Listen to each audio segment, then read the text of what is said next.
Yeah, today we're going to talk to you about defined benefit pensions and whether to transfer them out into your own name. Years ago, defined benefits were pensions, guaranteed pensions were the norm and very, very common.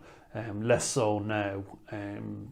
There, over the years as well, people have had the option of being able to take the transfer value of that pension and put it into their own name. This was something that wasn't available before, but it is now. Also, employers are trying to reduce the cost and the liability that they owe under the scheme.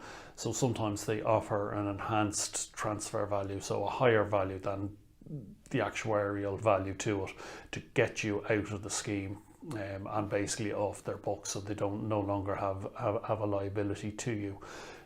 So what we're going to do is we're going to look at the pros and cons of doing both, of staying in the scheme or transferring out of the scheme. There's a few different points on it, so I'm going to do it on slides, so you can have a look at it. So I'm going to switch over to the slides now and go through it with you. Okay, so we're going to have a look at defined benefit pensions and whether to transfer the value out or keep it where it is. So we'll go through the pros and cons of each.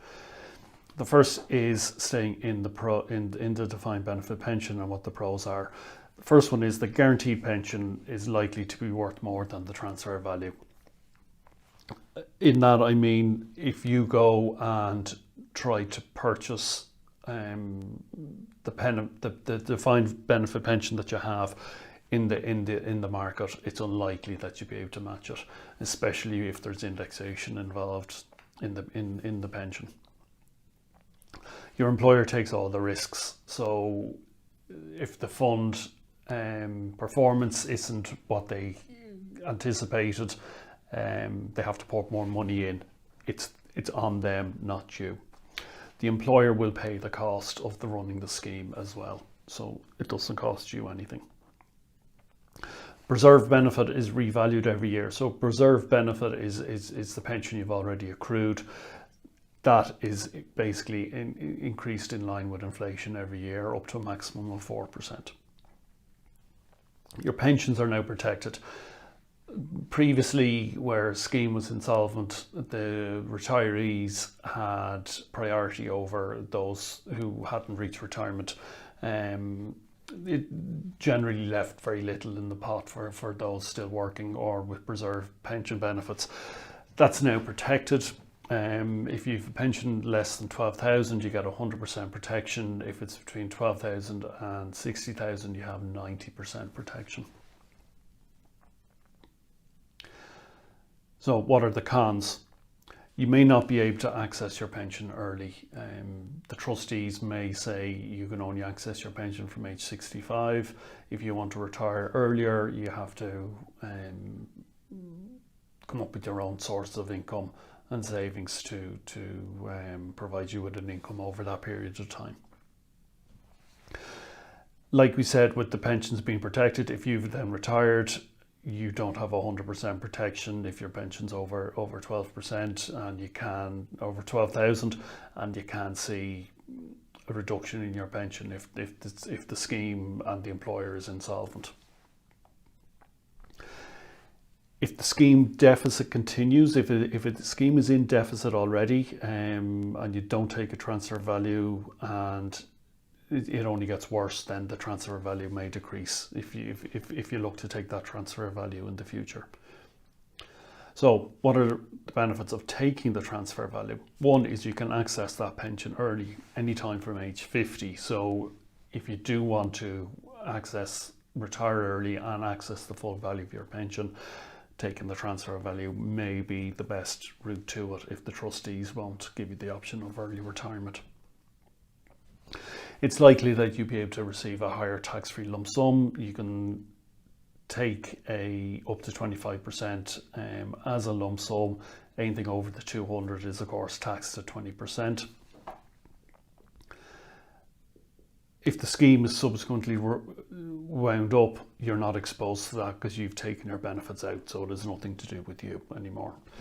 You have the ARF option under the transfer value, because you are now in a defined contribution environment. That, of course, can be passed as an ARF to your spouse, and it can be left to your children as well. Under the defined benefit, the spouse will typically get 50% of your pension, and then it dies with them if they survive you. So it is not passed to your children. You have control over investment strategy. So if you have an interest, say you can buy a property in your ARF, you can, if there's anything specific, any ETFs that you'd like to buy, you have complete control over that. So the cons: if the scheme is in deficit, the transfer value will be reduced. Getting your money out of the scheme in deficit doesn't mean you don't share in that pain. It is actuarially reduced to reflect that the scheme is in deficit. If the funding levels subsequently improve and you've taken the transfer value, you will miss out on that higher transfer value. You are now, the scheme or the benefits are now in your name, so you're paying for it. You pay for the advice, you pay for the fees. The cost is something you have to bear. Another thing is you take on all the investment risk of the scheme, of whether it's pension or ARF. If you make bad investment decisions, you have to bear the loss. So I hope that's a benefit to you. Be very, very careful when taking a transfer value out of a defined benefit. The starting point should be, I am keeping my benefits where it is, and I need to see compelling argument for why I should take the money out.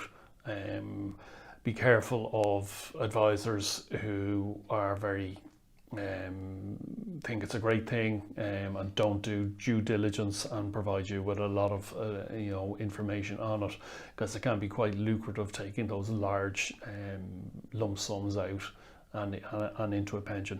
So proceed with caution. Sometimes it does suit people to take a transfer value, but always do your homework on it and make sure you're making a very informed decision. I hope this is a benefit to you, and I'll talk to you again soon. Thank you. Bye.